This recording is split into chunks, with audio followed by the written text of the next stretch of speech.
શ્રી ગણેશાય નમઃ.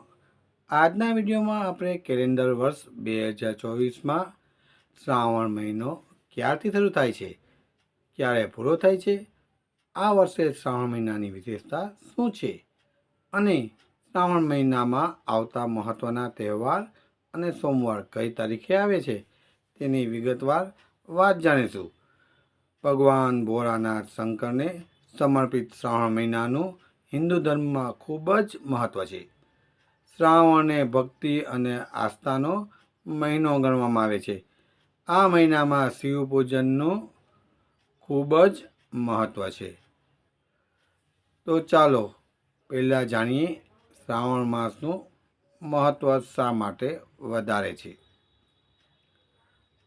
આપણા શાસ્ત્રો જણાવે છે કે અમૃત મેળવવા માટે દેવો અને દાનવો વચ્ચે શ્રાવણ મહિનામાં સમુદ્ર મંથન થયું હતું.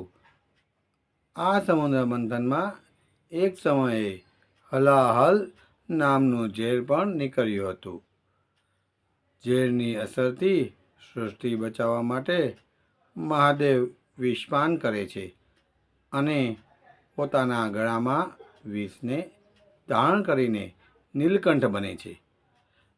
આ પૌરાણિક વાતોના મહત્ત્વ સાથે શ્રાવણ માસમાં મહાદેવના વિષપાનની અસર ઓછી કરવા માટે ભક્તો તેમના પર જળાભિષેક કરે છે. સમગ્ર સૃષ્ટિને ઝેરથી બચાવવા માટે તેમના અદ્વિતીય કાર્યના અભિવાદનના સ્વરૂપમાં તેમનું પૂજન થાય છે.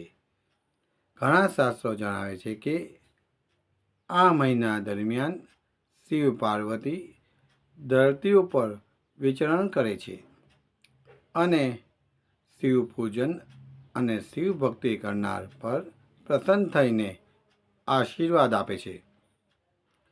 શ્રાવણ મહિનાની જેટલું જ મહત્ત્વ સોમવારે શિવ પૂજનનું પણ છે. શિવ ભક્તો માટે આનંદના સમાચાર એ છે કે આ વખતે શ્રાવણ મહિનો સોમવારથી શરૂ થાય છે. આ વર્ષે શ્રાવણ મહિનામાં 5 સોમવાર આવે છે. એટલું જ નહીં, દર અમાવસ્યા પણ સોમવારના દિવસે આવે છે અને જન્માષ્ટમીનો તહેવાર પણ સોમવારના દિવસે જ આવે છે. ચાલો જોઈએ શ્રાવણ મહિનામાં કઈ કઈ તારીખે સોમવાર આવે છે. પહેલા સોમવાર 5/8/2024. બીજો સોમવાર 12/8/2024. ત્રીજો સોમવાર 19/8/2024. ચોથો સોમવાર 25/8/2024. પાંચમો સોમવાર 2/9/2024. શ્રાવણ મહિનામાં આવતા વાર તહેવાર 5/8/2024 શ્રાવણ મહિનો શરૂ. શ્રાવણ માસનો પ્રથમ સોમવાર 7/8/2024 મધુશ્રવા ત્રીજ, ઠાકોરાણી ત્રીજ, હરિયાળી ત્રીજ. 8/8/2024 વિનાયક ચોથ, બૃહસ્પતિ વ્રત પૂજન. 9/8/2024 જીવંતિકા પૂજન, નાગપાંચમ દક્ષિણ ગુજરાતમાં. 10/8/2024 રાંધણ છઠ દક્ષિણ ગુજરાતમાં. 11/8/2024 વીરપસલી શીતળા સાતમ દક્ષિણ ગુજરાતમાં. નાની સાતમ 12/8/2024 શ્રાવણ માસનો બીજો સોમવાર. 15/8/2024 પટેતી સ્વાતંત્ર્ય દિવસ. 16/8/2024 પુત્રદા એકાદશી અથવા પવિત્રા એકાદશી. 17/8/2024 પવિત્રા બારસ અથવા દામોદર દ્વાદશી. 19/8/2024 રક્ષાબંધન, નારિયેળી પૂનમ શ્રાવણ માસનો ત્રીજો સોમવાર. 22/8/2024 સંકટ ચતુર્થી અથવા બોરચોથ. 23/8/2024 નાગ પાંચમ. 24/8/2024 રાંધણ છઠ. 25/8/2024 શીતળા સાતમ. 26/8/2024 જન્માષ્ટમી શ્રી કૃષ્ણ જન્મોત્સવ શ્રાવણ માસનો ચોથો સોમવાર. 27/8/2024 નંદ મહોત્સવ રામાનુજ જયંતિ. 19/8/2024 અજા એકાદશી. 31/8/2024 જૈન પર્યુષણ મહાપર્વ પ્રારંભ.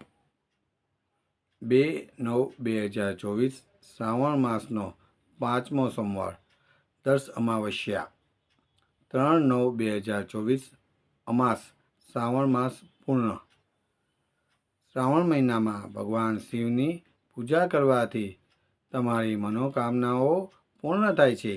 શિવકથા, શિવલીલા, શિવ મહાપુરાણની કથા વાંચવા કે સાંભળવાથી, શિવ સ્તોત્રનો પાઠ કરવાથી, શિવ કવચ તેમજ મહામૃત્યુંજય મંત્રની આખો માસ પૂજા કરવાથી મન, બુદ્ધિ અને શરીરના રોગો દૂર થાય છે. વ્યક્તિ સારું સ્વાસ્થ્ય અને આયુષ્ય પ્રાપ્ત કરે છે. ધન ધાન્ય અને સમૃદ્ધિ પ્રાપ્ત કરે છે. આ વર્ષે શ્રાવણ મહિનામાં રાજયોગ, કુમાર યોગ, દુગ્ધ યોગ, અમૃત સિદ્ધિ યોગ, વજ્ર મુસલ યોગ, સ્થિર યોગ, રવિ યોગ, રાજયોગ અને સિદ્ધિ યોગ વગેરે જેવા 9 યોગ પણ થશે. આથી દરરોજ શિવ ભક્ત શિવ કથા શ્રવણ કરવું જોઈએ. અમે પણ અમારી આ ચેનલમાં આપને ભગવાન શિવની સમર્પિત જુદા જુદા વિડીયો મૂકતા રહીશું, જેથી શિવ ભક્તોને અનેરો લાભો લઈ શકાય. શ્રાવણ માસમાં કેટલાક શિવ ભક્તો એકટાણા કરતા હોય છે અને તેની શરૂઆત અષાઢ મહિનાના કૃષ્ણ પક્ષની એકાદશીથી કરતા હોય છે. શ્રાવણ મહિનાની શરૂઆતથી પણ એકટાણા કરી શકાય. જે આખો મહિનો નથી રહી શકતા તેઓ માત્ર શ્રાવણ મહિનાના સોમવારે પણ એકટાણા કરી શકે. સાથે જ બંને એકાદશી, જન્માષ્ટમી જેવા વ્રતમાં પણ ઉપવાસ દ્વારા શિવ આરાધના કરી શકાય છે. અમારા આજના આ ઉપયોગી વિડીયોને લાઈક કરો, શેર કરો. શિવજીના મંત્ર, સ્તોત્ર, શિવ અવતારની કથા, 12 જ્યોતિર્લિંગ અને તેમની કથાના વિડીયો અમે અમારી ચેનલ ઉપર મૂકતા રહીશું. તો તે માટે અમારી ચેનલને સબસ્ક્રાઈબ કરો. ધન્યવાદ. ઓમ નમઃ શિવાય.